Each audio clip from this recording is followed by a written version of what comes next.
Hello, ladies and gentlemen. Harvey Carroll.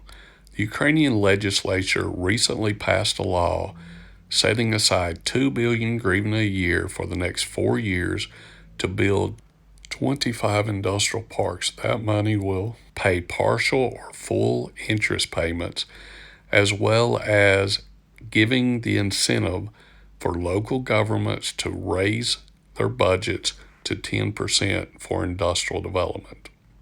I've reviewed all the industrial parks on the Ukrainian website. They are not Western standard, and many of them should not be considered industrial parks. In order to upgrade those industrial parks to make them developable, I suggest creating a group that establishes a well-organized operational team, as well as teams in regions to assess those industrial parks using my development criteria, the step-by-step process, to create booklets to analyze all the land and the nearby connection utilities and so forth, obtain photos, aerial imagery, be it Google Earth or drone flyovers, etc., to put together well-organized booklets that will assist decision makers and master planners to be able to effectively create development plans on each of those industrial parks. Top right is why we invest in industrial parks to create economic growth, financial gains.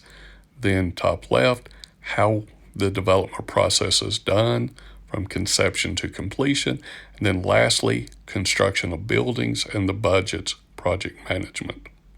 Now, there's a lot of ways to do master planning, but I think the most efficient and effective way is using an algorithm that plots in the phases, the land plots, to quickly create an algorithm setting buildings on the size and shape that we need. And then to the right, you'll see some cost associated with that. That's the fastest way to do preliminary platting to share with local engineers, surveyors, city planners, and investors. Special purpose vehicles and so forth that I'll talk about in a moment to start creating financial planning to structure deals. Okay, here's a basic structure of development.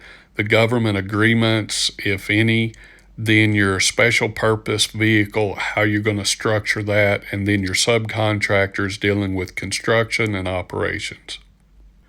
I am not a lawyer, but over the years I've collected hundreds of real estate development contracts and agreements that can be used in this industrial development process.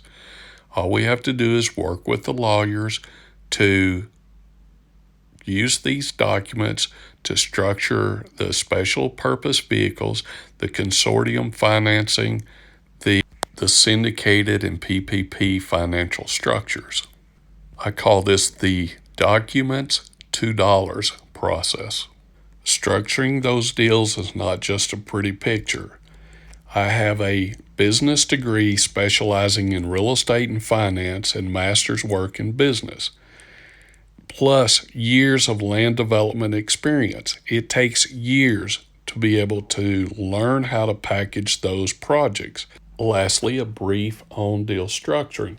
We have to look at the leverage. Conventional 75-25, 80-20, 3-1, 4-1.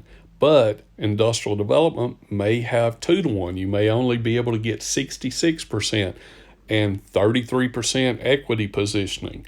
So we have to consider those. Then the special purpose vehicle.